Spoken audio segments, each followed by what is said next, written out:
name is Robin. I am from the Sawgrass Nature Center and Wildlife Hospital. We are located in Coral Springs, just about 10 miles from here, all the way west on Sample. We're off of Sample Road, but all the way west, heading toward the Everglades.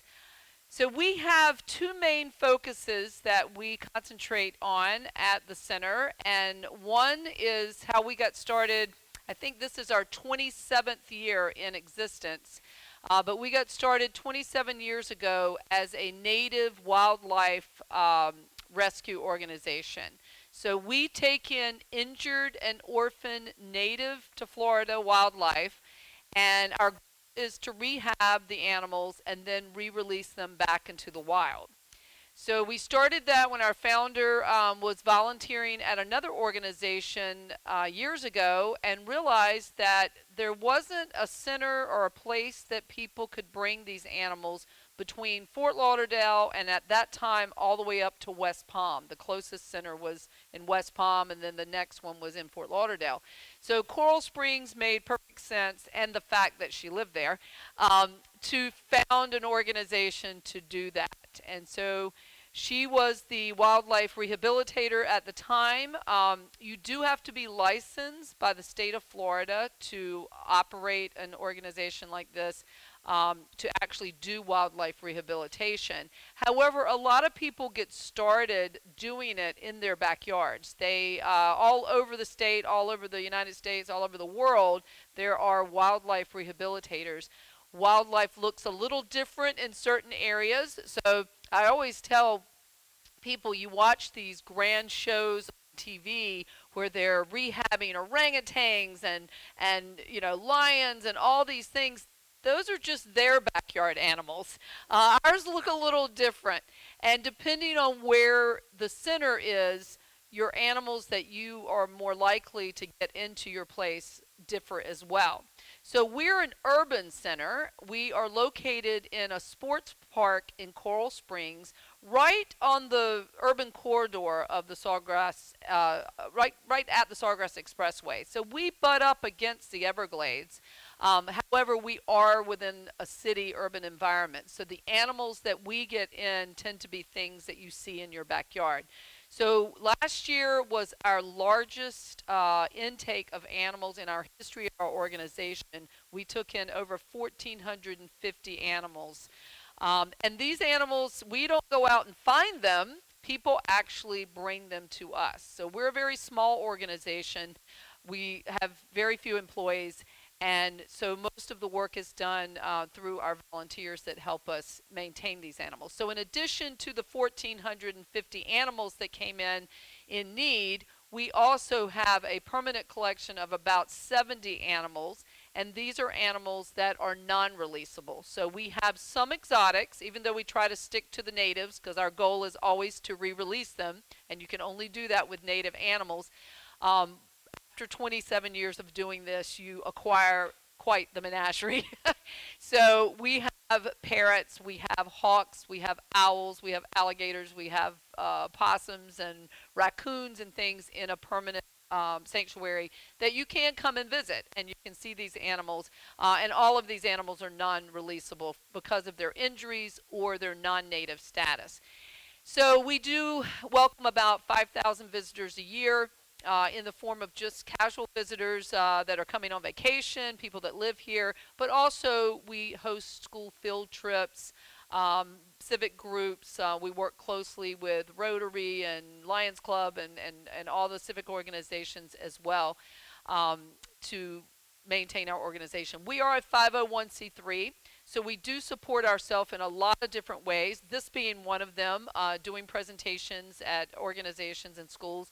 Also, we write grants and we host events, fundraising events.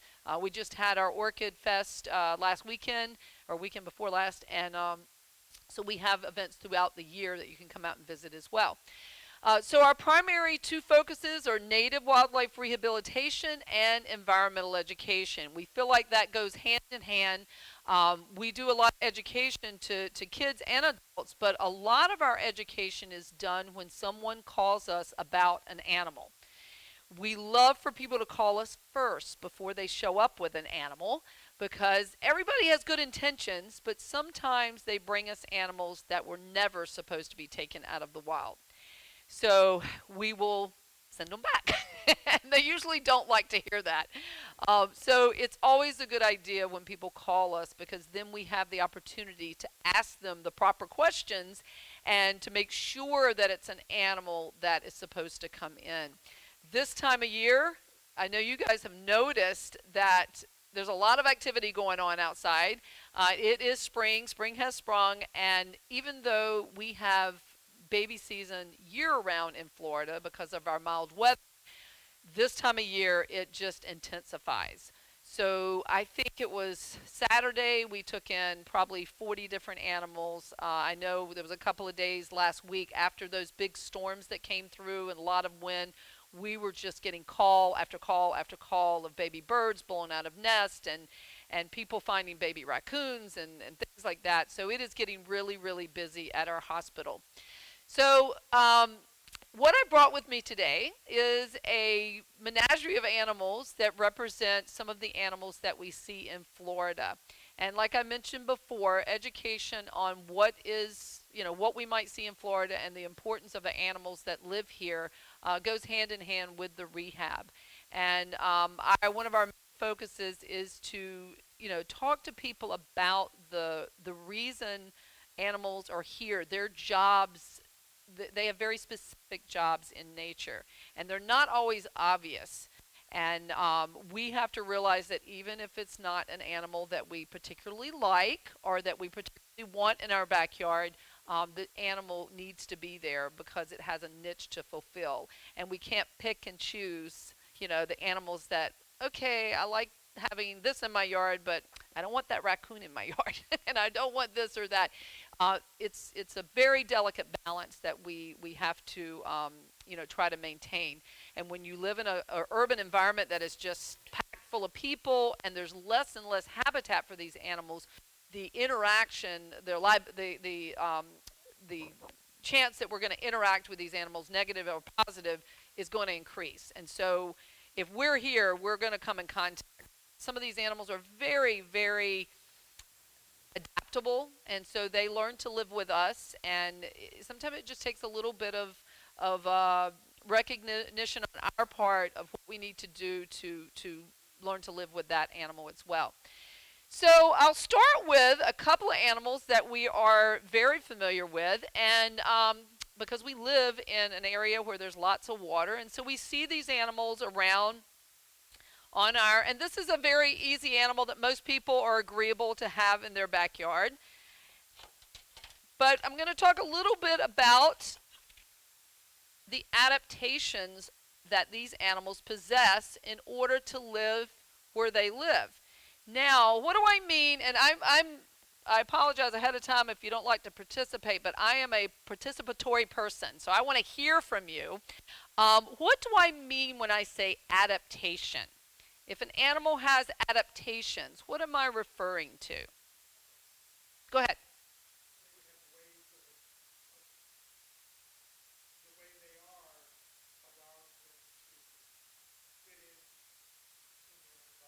Exactly.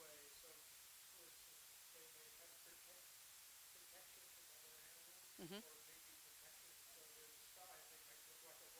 Exactly, exactly. So it could be something physical that's on their body, like you were mentioning. It could be something like camouflage or a pattern that they have on there. This little guy has pattern on his shell. So as long as it is a positive adaptation, that is good for the animal. So what does it mean to have a positive adaptation or an adaptation that helps them?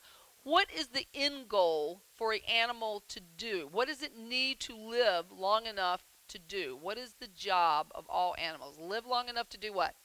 Exactly. So and that's a real hard one to do with kids because they're like, just live, just do this, do that, to eat. Yeah. Yes, they have to do all of that, but if they live and they're the last of their species, then, they're out of luck. So they have to live long enough to reproduce. So these adaptations can be physical things on their body, or it can be a behavior that they do. So, what kind of animals do I have in my hand? Turtles. Are they both turtles? Oh, I hear rumblings, turtles, tortoises. They are both turtles, but yes, one of them is a land turtle and one of them is a water turtle. Now, if I'm a water turtle, what are some adaptations that you see that may be beneficial to me if I live in the water? Anything you notice?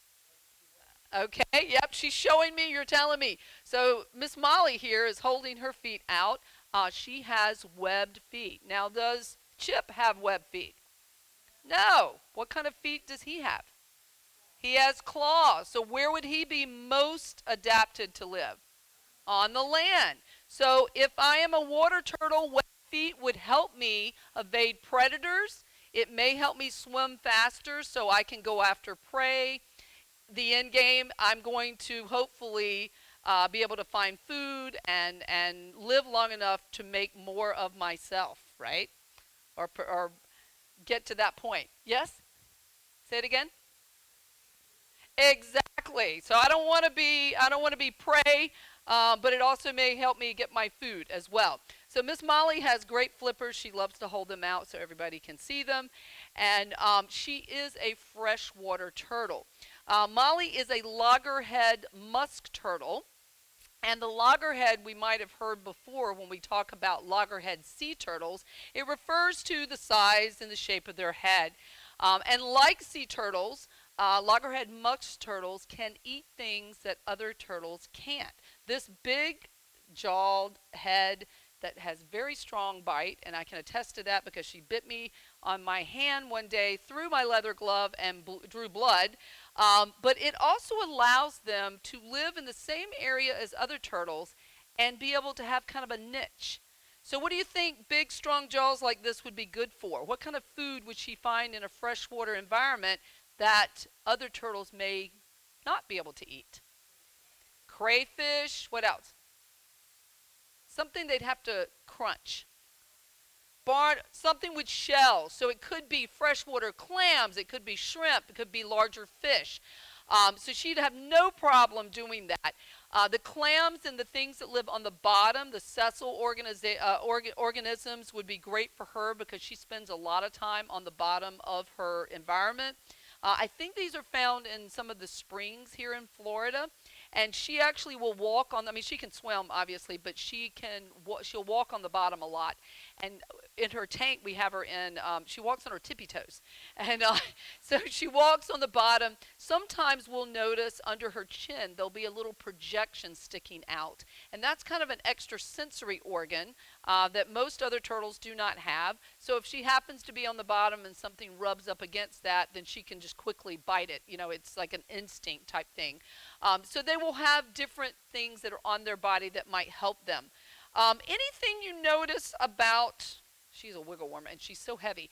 Anything you notice that is different about these guys that may be more adaptable for where they live?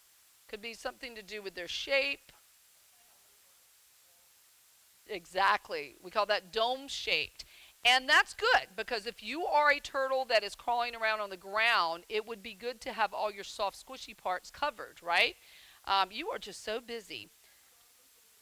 Yes, let me put one down and I'll show you both sides. She's getting so big now that I can hardly hold her in one hand, and I'm trying to watch her face. So turtles have a shell on the top and on the bottom, and then they're bridged together by a small piece of shell. Depending on the turtle, it could be larger. In Molly's case, she is got a soft spot in the middle. She's a little big. She's a little chunky, and she's actually lost weight since we got her. She was actually turned in by a family that had her as a pet. The state of Florida, in trying to keep people from releasing exotic animals or animals that are pets out into the wild, they actually offer an amnesty day, and they're just starting those back up since they had to cancel them all during COVID. But what they allow is people that have exotic animals, mostly reptiles, they allow them to just turn them in, no questions asked. And then they pair up with organizations like us and some individuals that have been vetted, and they allow us to adopt them. So we're able to give the animal a home. In Molly's case, she's a native species and she was a pet, so she's easily handleable and it's a perfect educational animal. But she couldn't be released back into the wild. So if I'm a water turtle, most water turtles have a very low profile shell, like Molly does. It kind of looks like a race car, and that allows them, again, to move through the water very easily, be very aerodynamic. Again, if a predator's coming after them with the web feet, the low profile shell that moves really quickly, they have to expend less energy to get away from predators. In contrast, we've got Chip over here, who looks like a Volkswagen. He has a very dome-shaped shell, like you were referring to, and most of his soft, squishy parts are very covered, and that's good if you were going to be going across the land. You might come up against sharp rocks or predators that want to come in and scratch you. And did anybody notice an injury on Chip? Let me see if you can see it up here. Yeah, see right behind his head? He has a big chunk of his shell missing. So what do you think happened? Somebody bit him. Actually, he came into our hospital as a patient, and the person who brought him in really couldn't identify the animal that bit him, but they heard something. They went out to investigate, and when I don't know if they tried to scare the animal off, it ran off. All they could tell us was it had a bushy tail. So that kind of narrowed it down. Not really. It could have been a dog. It could have been a raccoon. Anything like that, a fox, could bite through the shell. Now, luckily for Chip, because he has a chip on his shell, we're not that the creative, he had an adaptation that saved his life. So he could live long enough, hopefully, not in his case, but in the wild, to reproduce. He was able to pull everything in. And in this case, if you look how far he had to go in, everything had to come in to the very middle part. So Chip is a box turtle. So box turtles are known for having movable shells on the bottom. So when Chip was surprised by the predator, he pulled arms, legs, head all the way in, and then he shut his shell like a trap door. And they can shut it in the front and they can shut it in the back. And so nothing is visible when he does that. Now, animals will still try to pry the shell open. These guys have muscles that can hold these shells together really strong. In fact, if you have a box turtle that comes out of the wild, you have to be really careful where you put your fingers. And every once in a while, he'll catch me. If they close down on it, it's really hard to get it out when the two shells are coming together like that. So they are very, that strength in their shell really is protective. And in Chip's case, he would have been a goner because that predator would have bitten his head off. And but because he can't hide as well anymore, he is a non-releasable animal. But the movable shell is a great adaptation that only box turtles, or I should never say only in science because there's always an exception, but most other turtles cannot do that. They can hide in their shell, they can tuck their head in, but they're still open on the sides, are open enough that a predator could reach in and get that. So they have to have other ways to protect them. So Chip is a non-releasable. Some other things on Chips, we talked about the pattern on his shell that's really obvious. They are crawling through woods and leaves and grasses and things like that. So these yellow markings on his shell would offer great camouflage. If he's still, sometimes they'll bury themselves in the dirt and they look just like a little rock sitting there. So camouflage is a really prevalent adaptation that animals use to survive. All right. Yes. Mm-hmm. They are. They do have, and I'm not that good, but I know they can. Some people that study turtles can identify certain turtles by patterns. Now, like with sea turtles, they can identify them with scars. I think with manatees as well, they'll be able to pick out different animals that they're studying based on their scars or some particular pattern. Different species and different variations of box turtles will have different colors. There's a Carolina box turtle that has a reddish tint to it, and it's got red around the bottom of the bottom shell, and I think it has some red polka dots on it as well, kind of orangey red. So depending on the species. This is a native Florida box turtle, but there are ornate box turtles that are really prevalent in the pet industry. And then as you move into different states, they have their own versions if they have box turtles. But Chip's been with us. You want to guess how old Chip might be? What do you think? Okay. They can live to be about 50 years old. Chip has been with us for at least 10 or 15 years, and he was a full grown when he came in. So he could be 25, 30 years old now.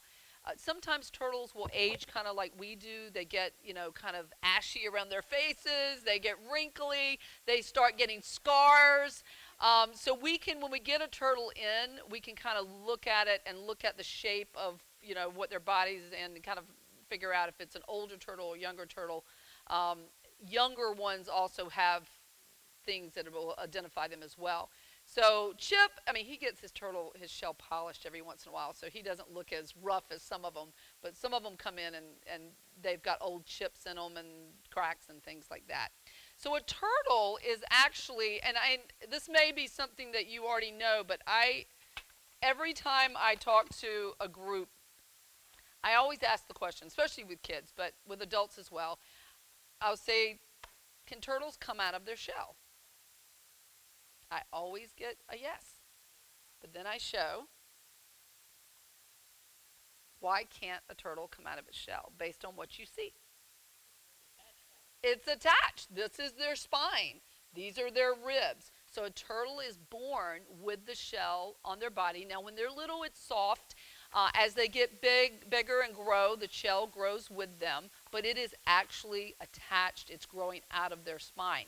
So when a turtle gets injured, like a sea turtle, this is a green sea turtle shell, if it gets hit by a boat or a boat motor or something like that, the prop comes across, just like us, if we get a spinal injury, it could cut our breathing off, it could paralyze us, same thing can happen to them as well. Now, if it's an injury around the peripheral, usually that will heal up and the turtle can be released. But if it is, a significant injury, it can cause the death of the turtle. But that is a question I ask every time, and it's just not common knowledge. I think people think of things like hermit crabs, and if you watch a hermit crab, I've sat and watched them move from one shell to another, because they're just borrowing the shell. It's not theirs.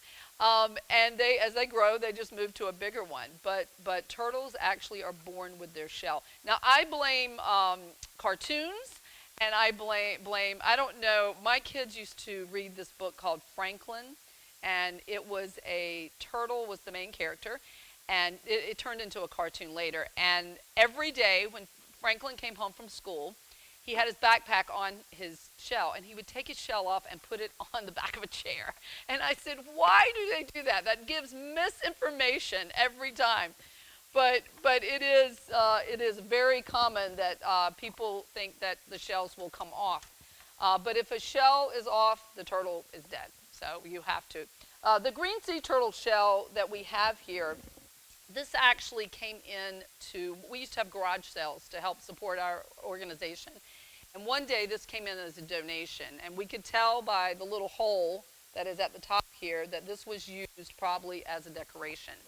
And it's a great tool for teaching, not to do that.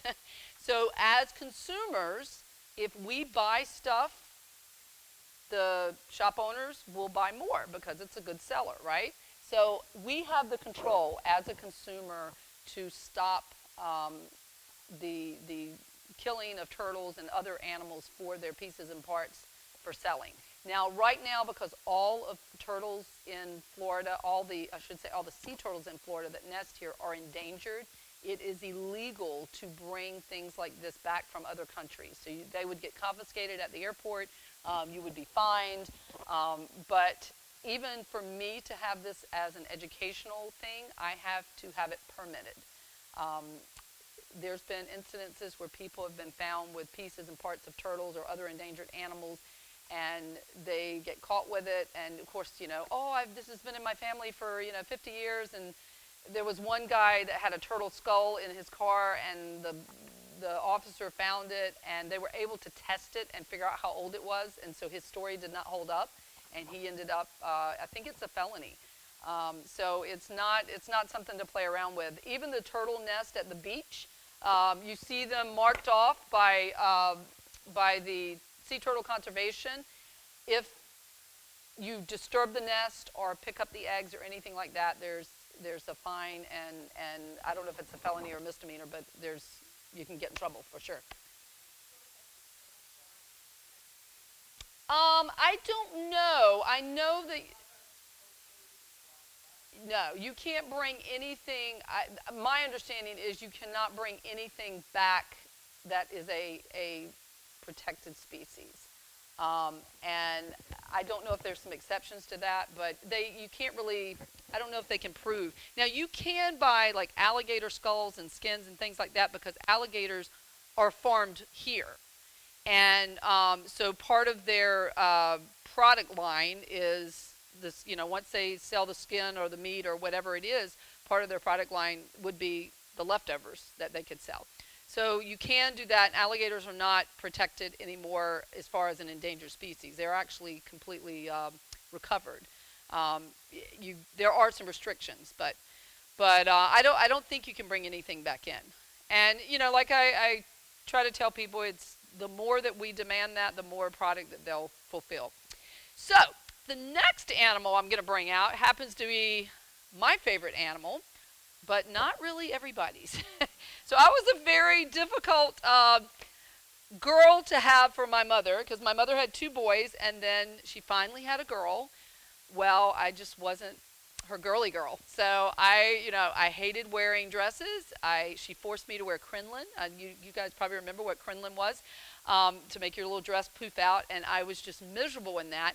And I didn't play with dolls. I was out and about looking for animals. And one of my favorite animals to find, which my mother really hated, was this one. And I still like these guys.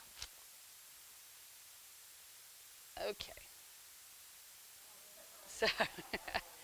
So I was out and about finding little green snakes in my yard, and they used to be very prevalent. I could find garter snakes, I could find green snakes. How I never got bit, it was amazing, because I would stuff them in a jar and put them on the back porch, and my mother would just about have a heart attack and yell at me to go put them back, which she was right. I should have never taken them out of nature to begin with.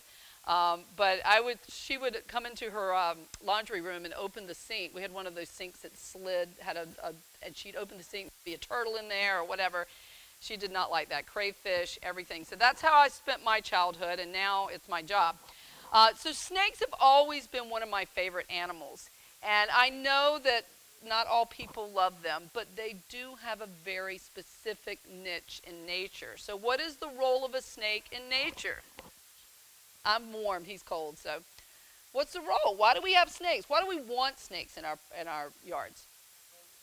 Rodent control, bug control. They keep other animals that reproduce very quickly under control.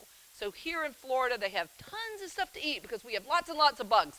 And if you have a nice, healthy balance in your yard, you won't have as much problem. And we do have lots of snakes in Florida because of our mild weather. So I believe we have 46, 47 different species of native snakes to Florida. Out of all of those species, only 6 of them are venomous. I say only, but yeah. And 4 of them, of the venomous snakes, live all over Florida. And then 2 of them are just primarily in northern Florida, up around the Georgia-Alabama line. So we have, up in that area, in addition to the 4 that we have down here, there's copperheads up there, there's timber rattlesnakes, and then all over Florida we have water moccasins, we have pygmy rattlesnakes, eastern diamondback rattlesnakes, and we have coral snakes. I have been in Florida for 26 years, actively looking for these guys. I've seen 1 coral snake. And I see a lot of black racers, which are a type of rat snake. That's a really common one in your urban areas. A couple of red rat snakes. I think I saw a hognose one time. But point being, I've been here looking for them, and I hardly ever see them. They're there, but they usually hear us first, and then if we're not a predator or something or a prey item, they don't want anything to do with us. So I have a whole camp full of kids out in the summer looking for under every rock, and they rarely ever find anything but the little exotic blind snakes, which look like little worms. We call them flower pot snakes. Where are you going? And he's so cold, so he's trying to get warm. So snakes do have a specific role as a predator, but they also are food for other animals. So hawks, birds of prey, owls, all love to eat snakes. And poor Corey here, he would not be around if he was out in nature. What's Corey's main problem here? His coloration or lack thereof, right. So Corey is a albino rat snake. He has little pink eyes. I'll bring him around if you want to touch him or see him.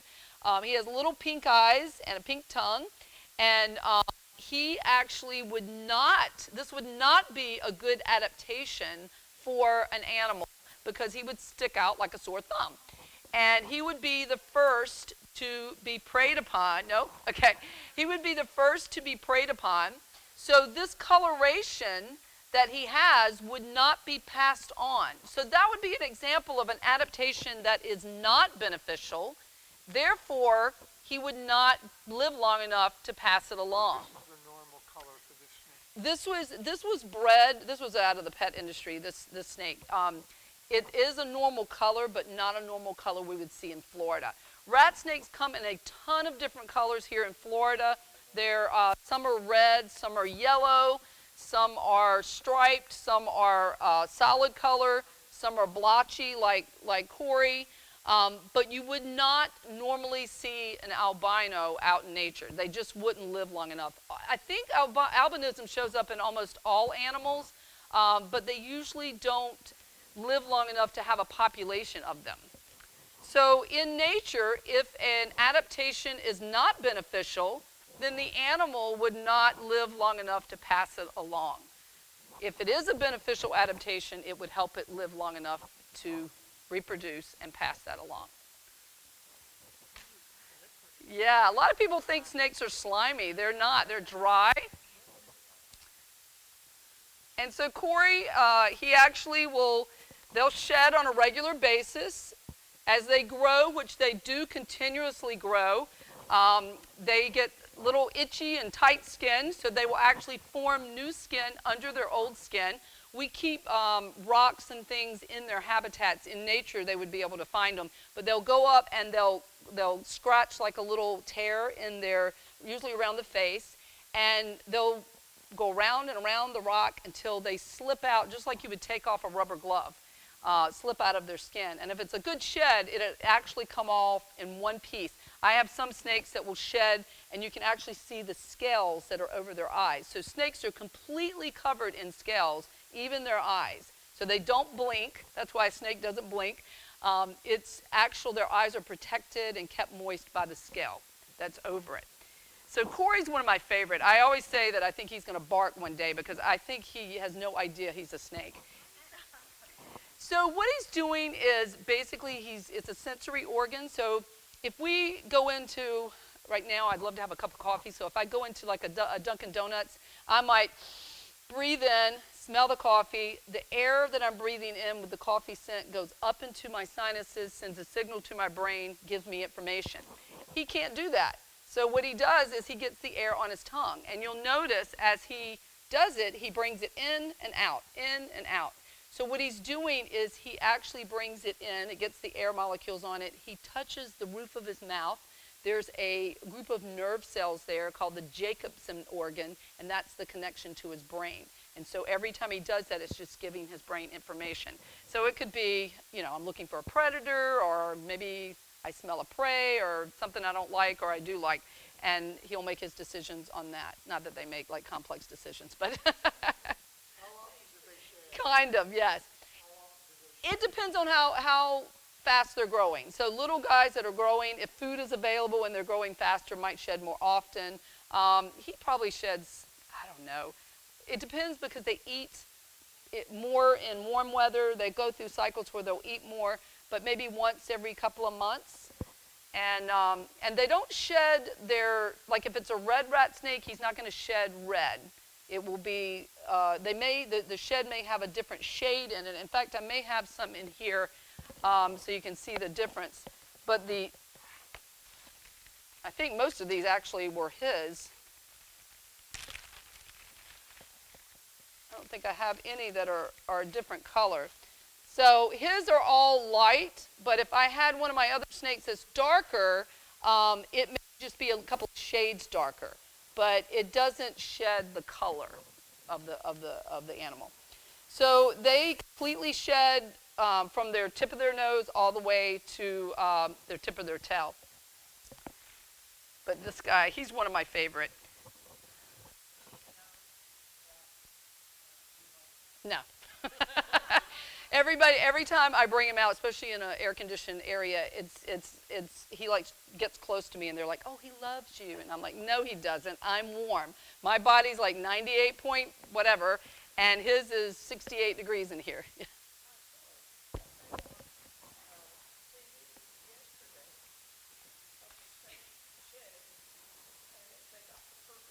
Mm-hmm. Yep. And if the humidity's right, they'll shed pretty good each time. Sometimes you can kind of judge the health of the snake if they have difficulty shedding. You have to raise the humidity, and sometimes you even have to soak them. We've had ones that would shed and then they don't shed in a certain area, and it becomes restrictive and constricting, and we actually have to help them shed, which is, they usually don't like that. But he does pretty good. He's an old snake. Snakes are popular pets with some people. My mother put the law down that we were not having a pet snake. My brother wanted one, and of course I wanted one, and she was like, no. So, but they are a long commitment. Snakes live in captivity. They can live over 20 years. And just like any other animal, you have to consider that, especially, when young kids are involved, it's an impulse thing. They want everything, but you have to realize that there's certain pets that are just not good for certain families. We have a couple of parrots at the center they've outlived 2 sets of owners. Large parrots, these happen to be yellow-naped Amazon parrots. They live about 75 years. So that is a long commitment for any animal.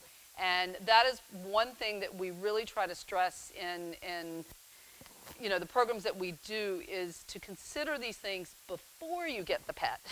Because we get calls every single day of people wanting, "I have something I want to donate to you." And we're like, "We do not want your donated pet. We can't." We've had thousands of animals that we were providing homes for many, many years, if that's the case. So it's a big responsibility. Pets have become almost like I saw yesterday in one of those coupon magazines that they had, this place was touting that they sold designer dogs.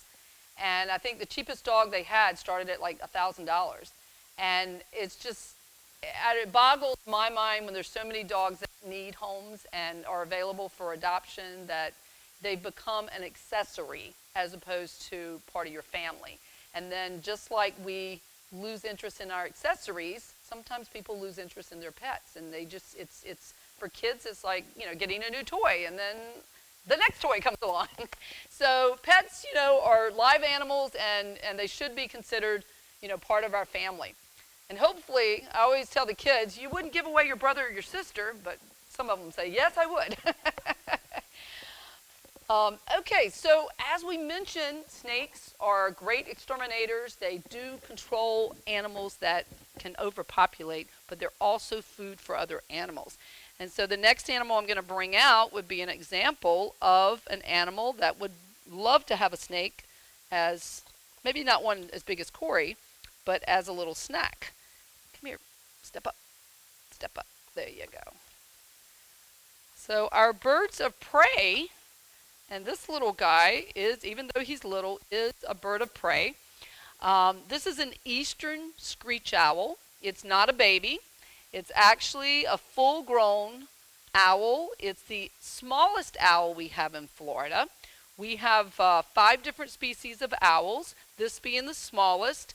Another one that you might have seen around probably more often than the other owls are the burrowing owls.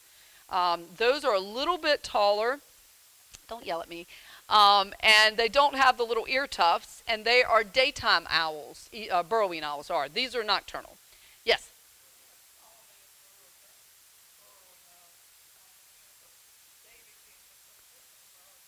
Yes, I remember that.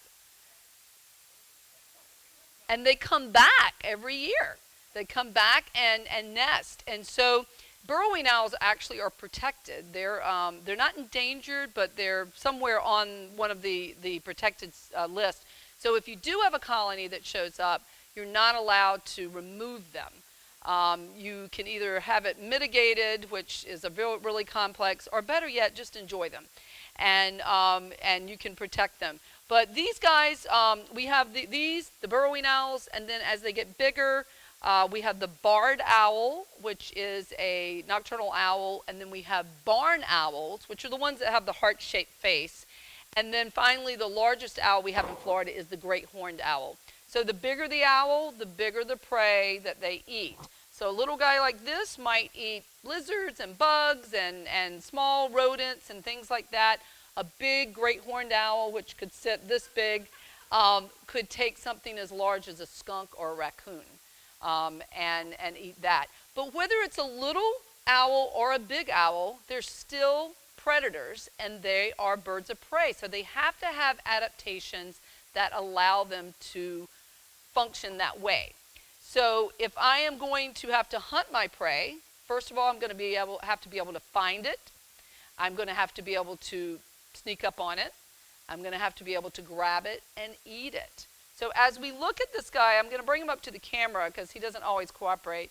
Look at his body. See what you notice about him that would help him do all of those functions that I mentioned. Also, he does have an injury. See if you can spot the injury. Yeah, you see that right there on his eye. So he has a blown out pupil, and he is blind in that eye. All right? And so what other things did you notice that would help him? And describe his beak. Describe his beak.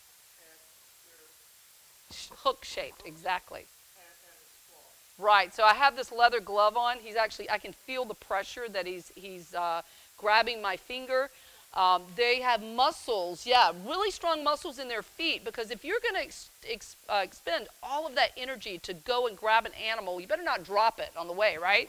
So they are really, really strong. So they have those talons that are super sharp. They're curved as well. They sink it into the prey. They can fly off with the animal. Even if the animal is thrashing around, hopefully they won't drop it. I have actually been doing a program in our outdoor classroom, and something caught my eye, and I look up and I see a hawk flying by with a snake hanging out of its talon. And it's strange things that will catch you. But yeah, their talons are super sharp. For his size, these are probably about almost a ½ inch. Our great horned owl's talons are about 1.5 inches. So they are really, really big. So what else did you notice about him that would be a good adaptation to have? What do you think? Well, I tell you, I just want to mention I went to Cypress Garden not too long ago, and flamingo garden, and that's the first time I saw a little owl like that. Like I that. think he was even a little bit small. Yeah, he could have been. I never knew owls were that small. Yep, this is the smallest one we have in Florida, but there's bumblebee owls that are only like this big. Not here in Florida, but other places. And they still have the same characteristics. So we have the talons, the curved beak. They are very good eyesight in low light, like at night, except for his left eye. Also, I'm probably blowing him out right now just by talking so loud to him. Their hearing is really good. So if you can put your hand over your heart, hopefully we can feel our heartbeat. He can actually hear your heartbeat. So that's another way that they find animals that are not visible. They can actually see certain animals, but they can hear them first and figure out, where the animal is. Because remember, it's low light, so they might not be able to see them. So once they find an animal, if I'm a little mouse and I've been sighted by a hawk, I need to be very quiet if I'm going to sneak up on that. So they have another adaptation that helps with that, and that has to do with their flight. So I have a couple of feathers here that would demonstrate that. One of them is an owl feather, and one of them is not an owl feather. See if you can figure out which one. All right, if I was a little mouse, would I hear that? So they're super quiet, yeah. The structure of the feather is different. I had this really cool magnifying glass, or it's not a magnifying glass, it's a digital endoscope that you can plug into your computer. I had it out at an event this week, and you can magnify up to 1,000, and I had it on these feathers. So on the edge of the feather, you can see that an owl feather is very soft in general, but it's very fluffy, so the air moves very easily through the feather. This is not your feather. This one is a vulture feather. So really doesn't matter if you're noisy, if you're a vulture, because they eat dead stuff, so your stuff is not going anywhere. But it's much stiffer, and the edge of the feather, let's see if we can see that, is very sharp. See how sharp it is? And then if you look at the owl feather on the edge,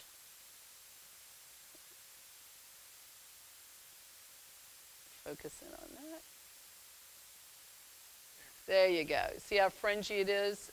Even at the top, you can see that the air would move really easily through it. So they're quiet. They can sneak up on their prey.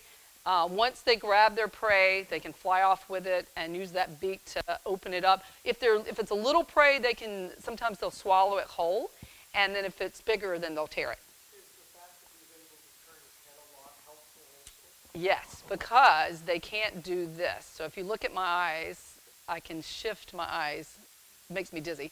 I can shift my eyes back and forth. Their eyes are fixed. So they are one place. So if they're going to see, they need to be able to turn their head. Now they have another adaptation that helps with that. At the top of our neck, top of our spinal column, we have the smallest vertebrae, which are your cervical vertebrae. We have 7 of those. These guys have 14. So they have 7 more places that articulation can take place. And so that gives them much more flexibility, and they can see, movement above and below. They also, their ears, which are on the side of their head. Now he's blind on this side. You see, I can get that close to him. But if I tried that with the other vision, he's not blind on this side. But their ears, if you go straight back like on our face, and our ears are basically, back from our eyes, theirs are underneath their feathers. And so sometimes in certain species of owls, one ear is a little higher than others. So they have asymmetric hearing. So it helps them hear predators coming above or prey below. So that helps them as well. And owls have, like we mentioned, very good hearing, but it's always also aided by their facial structure. Now, it's not quite as evident in the smaller owls, but if you look at a great horned owl or a barred owl, you can see the facial disc around their eye. It's almost like a satellite dish. So when we put our dish up on our houses to get the satellite for our TVs, it receives the signal.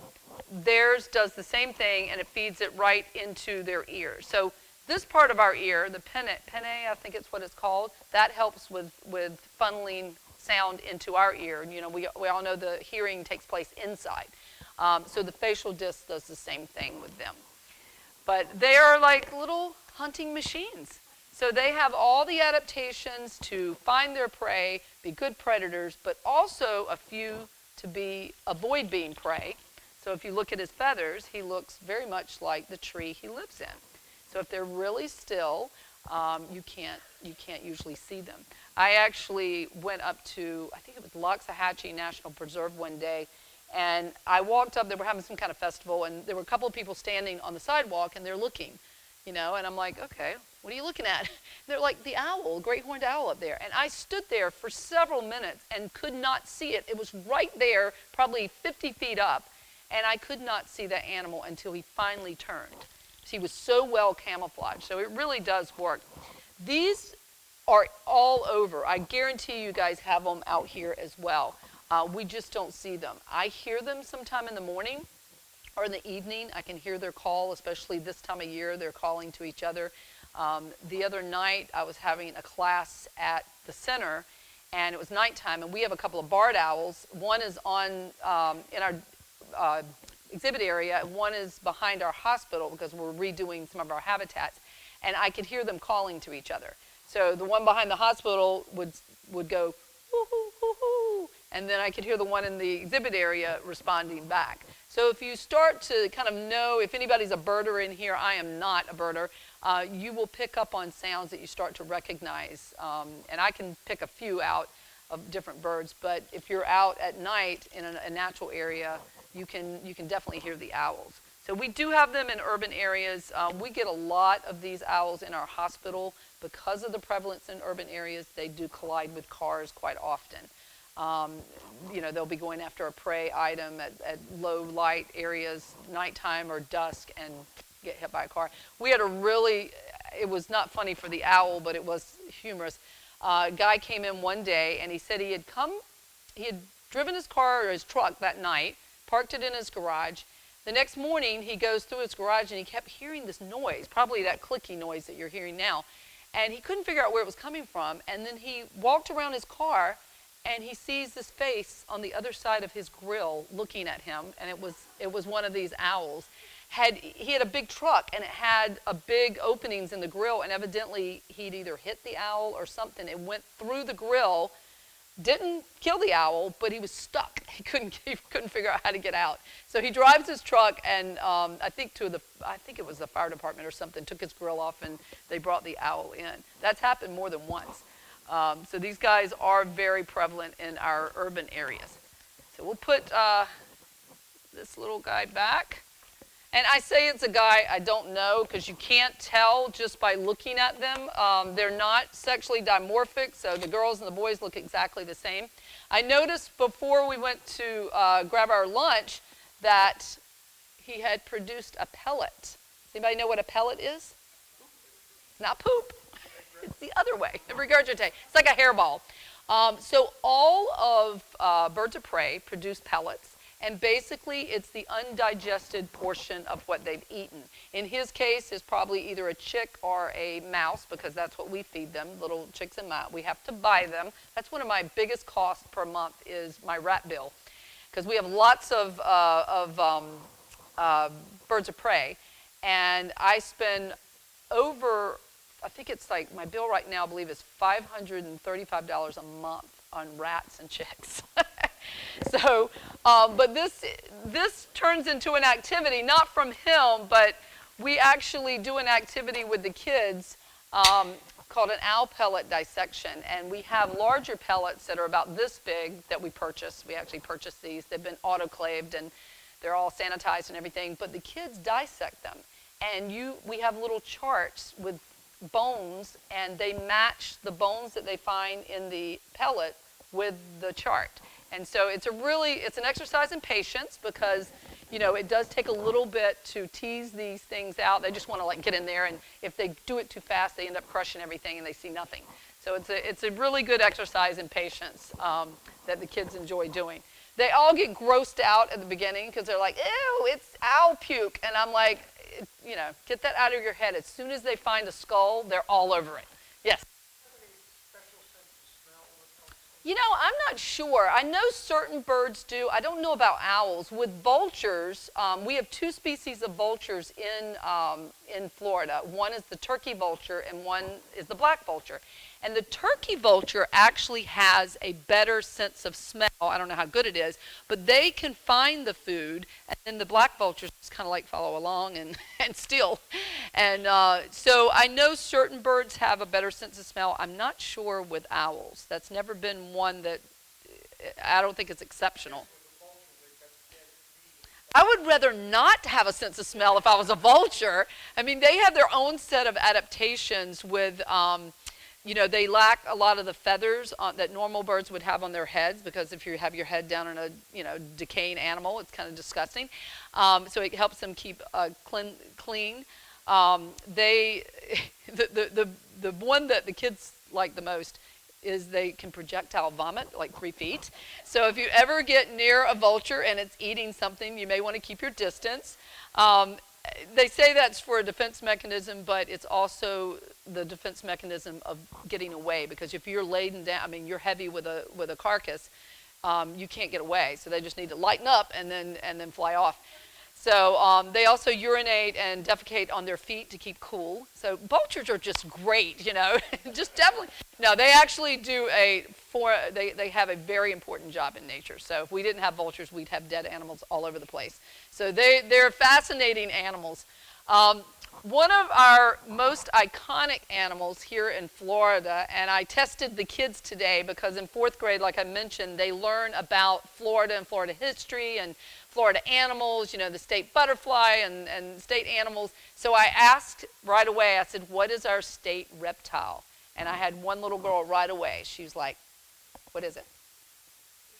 Alligator, exactly. she had it right on. And I looked over at her teacher, and he's like smiling. I'm like, good job. Yeah, you have somebody that retained.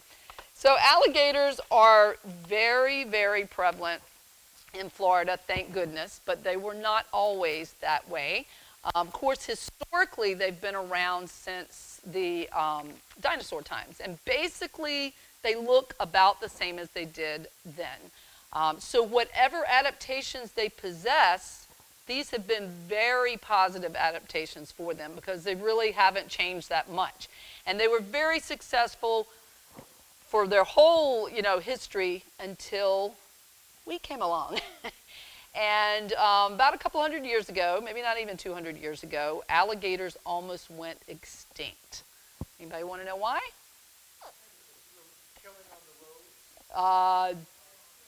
Not as much. All right, let me, some of you guys might remember this. Some of you might remember aunts and uncles and grandparents that might have had, let's see if I can get this out. Working one-handed with a gator is, I hear you. There we go. So that sound you're hearing is a defense. We'll talk a little bit about that. Anybody ever remember seeing this? Something like this? All right, alligators were the sneakers of our time. Now these kids will spend $200 or $300 on a pair of sneakers and, never let the bottoms get dirty and all that. The status symbol back in the 1920s was, having things like bird feathers and gator products and things like that. This pocketbook actually was found in the apartment of our founder's aunt back in New York, and it had the price tag. She had about 4 of these, and this one had a price tag on it when we first got it. It's been handled quite a bit. You may want to take a guess. Now, this was from the 1920s. How much do you think this cost back then? It was $120. So we figure in today's, it was probably a $1,000 purse. So this is like having a, really nice Coach bag, or I'm not into pocketbooks, so I have no idea. My neighbor is very into this, so she could rattle off a million designers. But it was very, very much a status symbol. So the alligators were hunted because they were always hunted as a food source for local people. But that was managed. You didn't hunt more than you could eat, and it was not a big deal. But I try to explain, especially to people, young people, is that Florida didn't always look like this. And back then, there wasn't a lot of industry down here. And so if you had to provide for your family, and you were a good hunter, which most people that originated in Florida were, because that's what they did, you did what you had to do to provide for your family. And so when somebody from more like New York or other places were willing to pay big bucks for gator skins, and this is something you've done all your life, then you provided that. The problem is there was no management of it. And so these guys were almost hunted to extinction.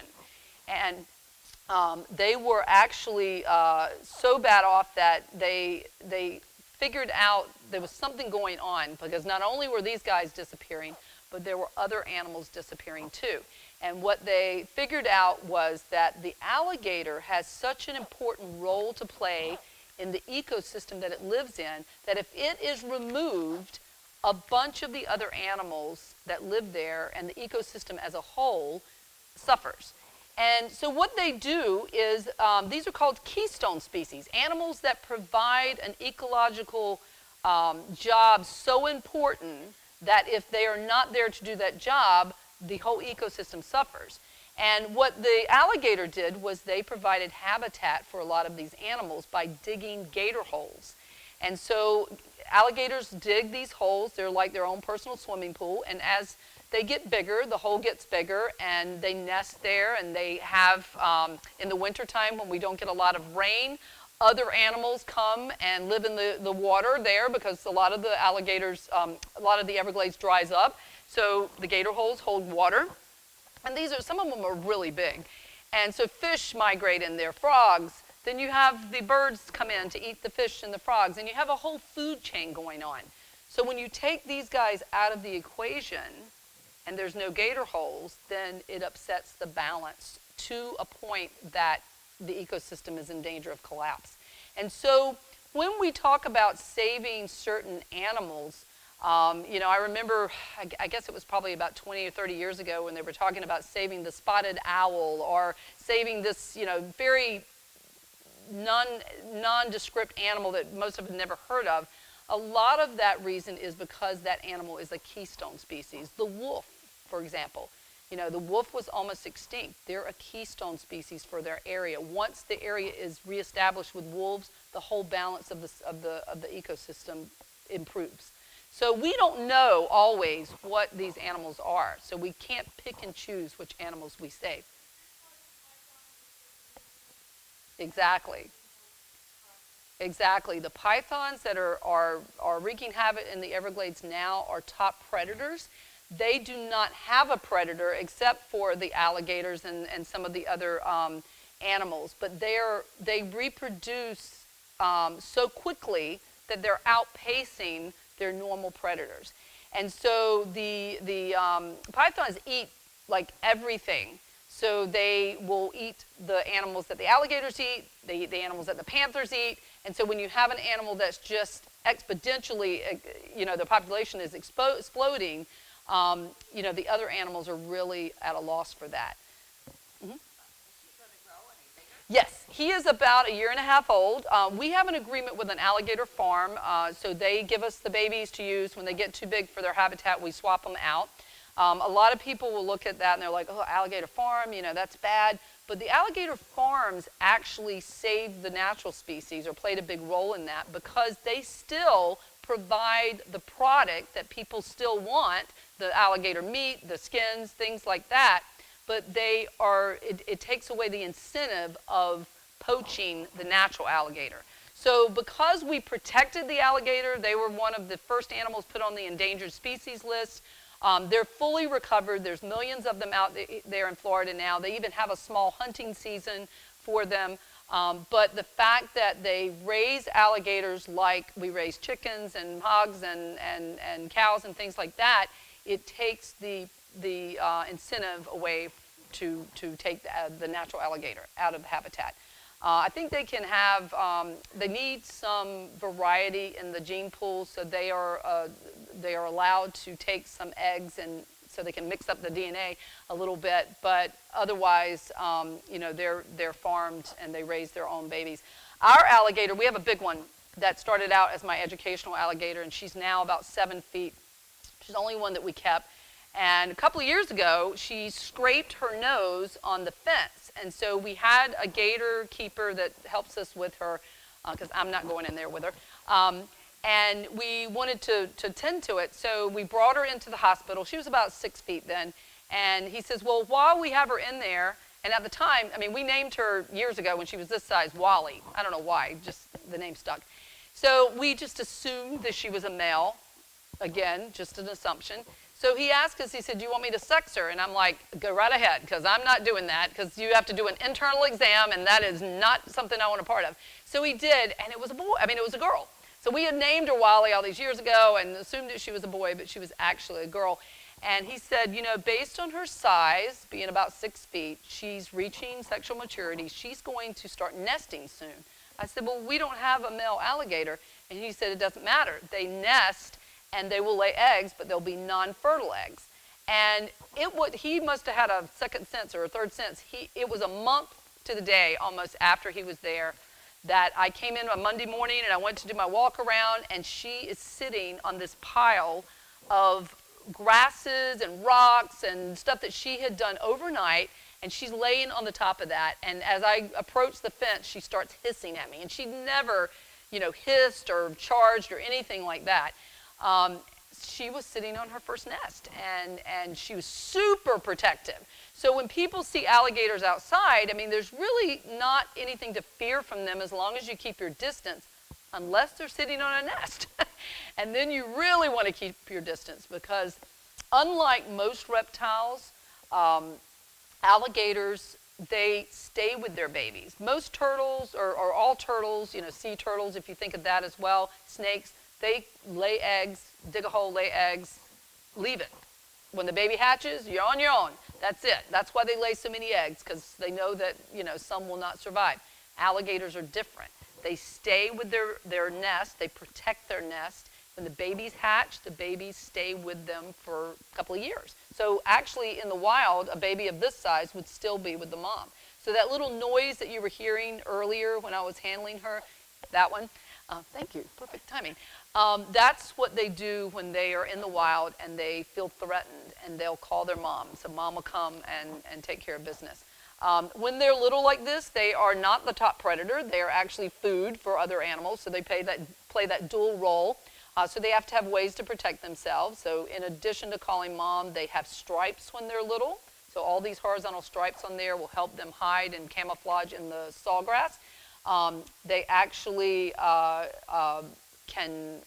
they are little predators. So when they hatch out, they go after small stuff like dragonflies and all that. And they're born with that instinct grab and death roll. So it doesn't matter what it is. Even these guys do it as well.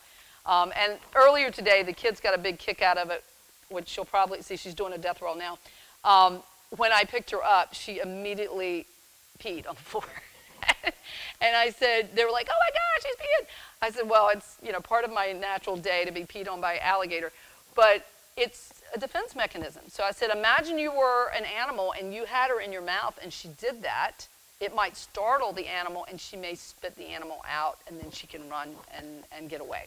So I said, people do that too. You get scared enough and you might do that as well.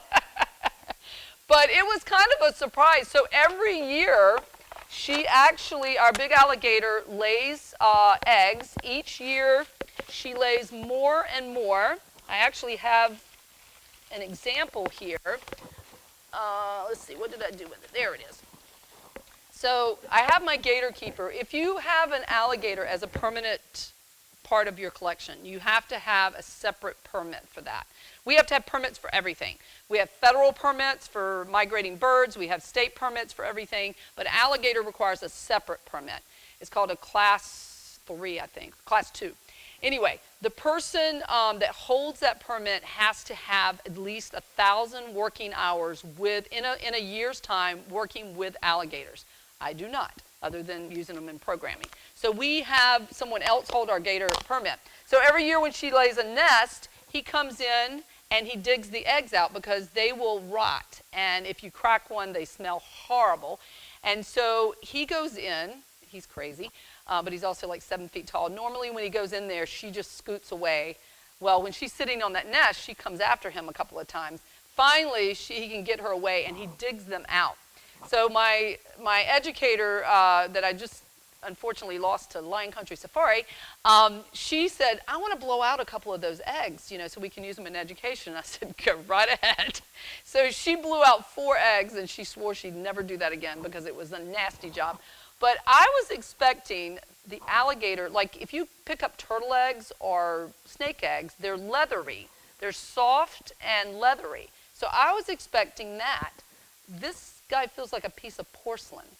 So it was completely different than what I expected. But the first year, she laid 8, and I think this last year was her 4th year, and she laid, it's either 18 or 19. So every year she lays a few more, and I heard her bellow. I thought that males only bellowed, which is kind of like a mating call, like hormonal changes going on. Until I came to work one day, I was getting out of my van in the parking lot, and I heard this bellow. And it's something that you don't forget. You can feel it in your body. It's like a real low, like that. And basically, they're below the water level, and they expand this air out of their mouth, and it makes bubbles in the water, and it makes this real deep, visceral sound. All I could think of was there's a male courting our female, because we're surrounded by wetlands. And I was like, okay, nobody else is here. So I start like walking around looking, because we have found alligators in our parking lot before. You know, we live around, wetlands, but they're little ones. And so we usually just get them and run them off into another wetland. So I kept looking, and it was her. And so females bellow. I did not know that.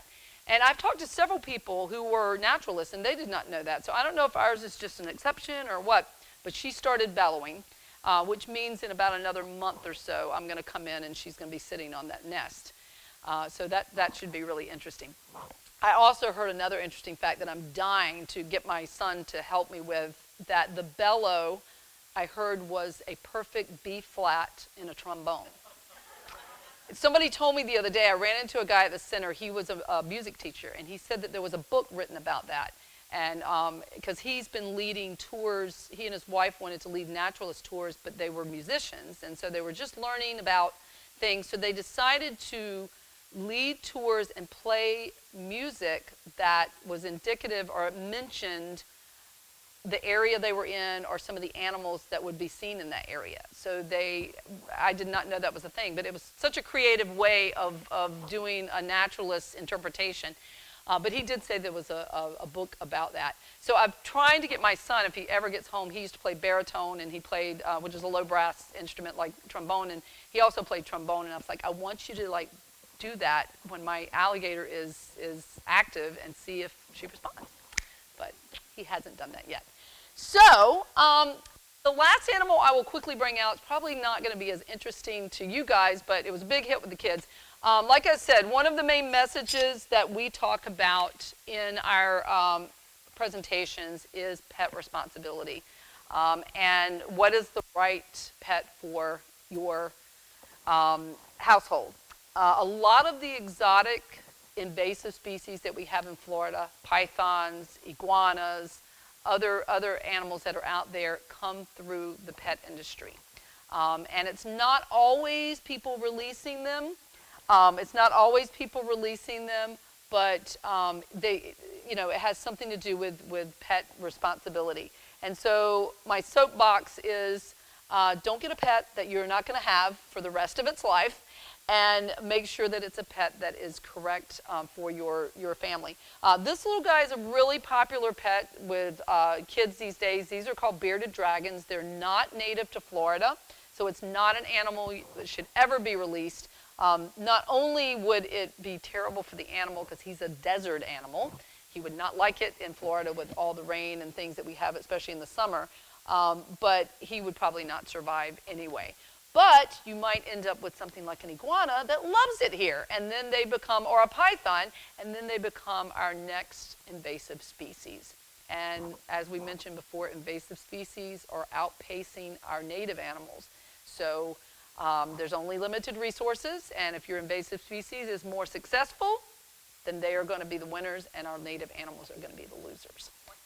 This is a bearded dragon, and they call it a bearded dragon because it has a lot of loose skin underneath, and when it gets excited, either mad or happy or showing off, it will turn black. And so it looks like a beard, and sometimes they will actually get up on their haunches and they'll puff it out, and sometimes they'll make themselves look bigger, or look at me, I'm so pretty, or whatever the circumstance is.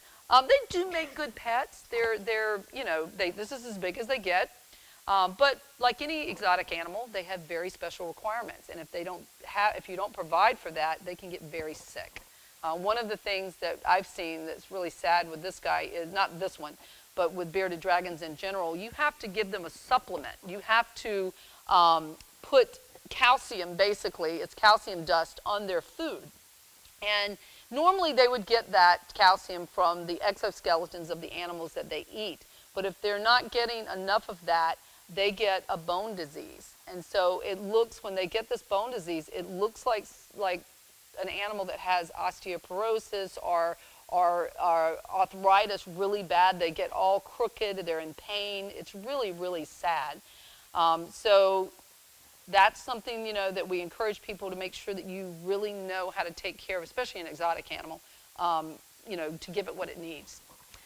Well, that is all the animals I have today. Does anybody have any questions they'd like to ask? I don't know if I can answer them, but I'll try.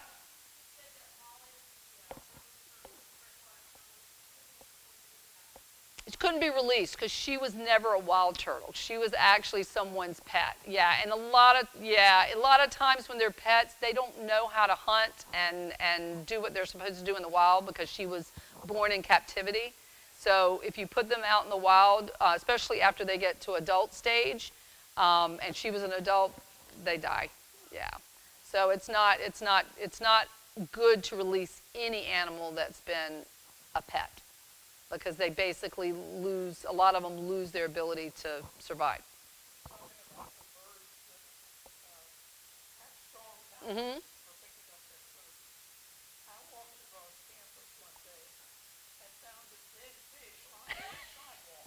Yep. Absolutely, absolutely. I see them, especially the ospreys. They are flying over you have ponds and lakes and stuff here, and they will hunt in pairs. I've seen them above my lake, and they'll hunt in pairs. And every once in a while, they'll lose one. They try to sometimes they'll grab them like this, and so when they're flying, it's crossways, and they try to throw them up so they can get them more aerodynamic and lose a grip. So that's sad when they work all that hard, to dive down and get it and then lose it. But yeah, we do see a lot of that. A lot of animals that we get in, people will, especially doves and pigeons, people say, I got it from this hawk that was trying to eat it. And I'm like, that's what they're supposed to do. So we don't like to interfere with what is a natural thing. It's when we, as man, have an impact on the animals is when, but if it's if a hawk's going after a bird, that's what they're supposed to do. Now, if you have a bird feeder and you're attracting all the birds and you're wondering why the hawks are there, that's a hawk buffet. So, our behavior can impact, the way they're going to act. But it's not the hawk's fault, it was opportunistic. And the squirrels and everybody else that comes to visit that, yeah. No possums today. We do periodically, we'll have educational possums. They all have very distinctive personalities. So some are, if we get an opossum that just doesn't have that normal, they should be hissing at you, they should be showing you their teeth.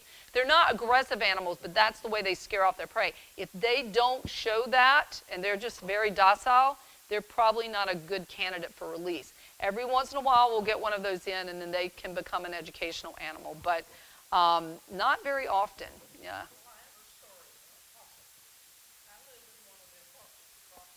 Mm-hmm.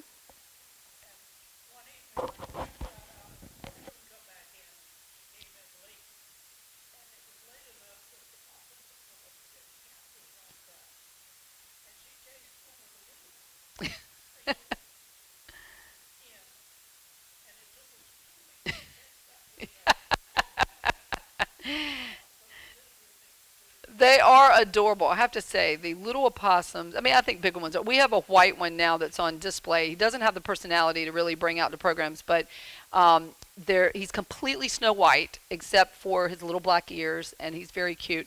But the little ones are adorable. They are really cute. And I have a volunteer. We have lots of volunteers that help us. And one of my volunteers that comes in and helps with the animals, she is a very talented crocheter or whatever, a person who crochets. I don't know if they're called crocheters, but she makes these little animals for us to sell in our gift shop. And she made the cutest opossum one the other day. Had little pink feet, and it was adorable. It sold like that. But she makes all these little animals that we can sell at our events and things like that. And every Easter, she makes 10 bunnies for us to raffle off and sell in Easter baskets. They are the cutest things. She makes outfits for them, and I mean, one of them this year, every year it's, you know, a new design, and she had one this year that had like an apron and had a little basket, and it was just really, really cute. But her opossum and her armadillo that she made was just adorable. So very, very talented person. Any other questions? Yes? What's the danger of the ubiquitous iguana? Okay, so iguanas basically cause a lot of problems. In general, they use up resources for our native animals, but they are causing more problems with landscape. They eat landscape plants, so you'll go spend several $100s to landscape your yard, and you'll come out and they'll be gone. So they're herbivores primarily, and they will eat those. The other thing that's probably even more detrimental is they tunnel.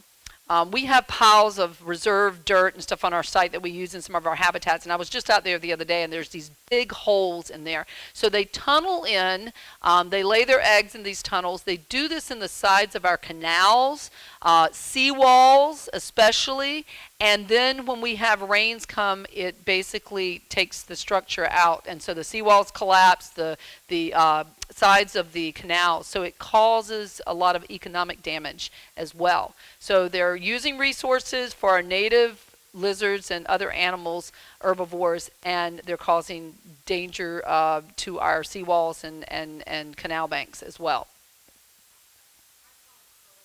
Yes. Non-native, yes. I think they're native to the Bahamas. I was in the Bahamas 30 plus years ago. Oh, it's probably been almost 40 years ago now. And I remember taking pictures of them there. And then, now, of course, they're all in my backyard. Almost every lizard you see outside is a non-native. They eat everything. Yeah, we don't see hardly any native lizards. Once in a blue moon, I will see a native green anole. There's another green anole that's a non-native. It's called a Knight's anole, K-N-I-G-H-T. It has a very long head, and it has a yellow stripe on its side. But you'll see those on the sides of the trees every once in a while. Those are non-natives. But very, very seldom do I ever see our native green. Once in a blue moon, I'll see it. Now, further up in Florida, where you don't have as many of the curly tails, you'll see them up there. But down here, almost everything, and they hitch rides on boats, and that's how some of those got here. They weren't brought in by the pet industry. But, all the brown anoles, the Cuban anoles, the Cuban tree frogs, almost all of our native frogs, especially our little tree frogs, I hardly ever see those. All I see is Cuban tree frogs. The big marine toads that we see outside of some of them can get like this big. They look like, what's that character in Star Wars, Jabba the Hutt or whatever his name. They look like that. They're huge. They were brought in as a biological control for the sugar cane, and it was like a biological control gone bad. And not only did they eat whatever the pest was, but they eat everything. They're very aggressive. They eat everything in sight. Yes, they can be toxic to your pets. All toads produce toxins, but the glands on the top of those are like huge. And so if you have a dog, like I have a terrier who runs after everything, if they get hold of that, it can kill a small dog pretty quickly and makes larger dogs. You have to take them to the vet, and they have to, intervene. But it's tough. So Florida is it's just a haven for exotic species because of our mild weather. Also the fact that we're a coastal state, which we have lots of ships, cruise ships, and things coming in, and so animals hitch rides on those as well. So we have probably one of the highest number of exotic species, plant and animal, because we have lots of exotic plants that are causing problems in our waterways and things like that. So Anything, if you lived up north and you had it as a house plant up north, you'll see it as a yard plant down here. For the most part, don't plant it because it'll go crazy down here.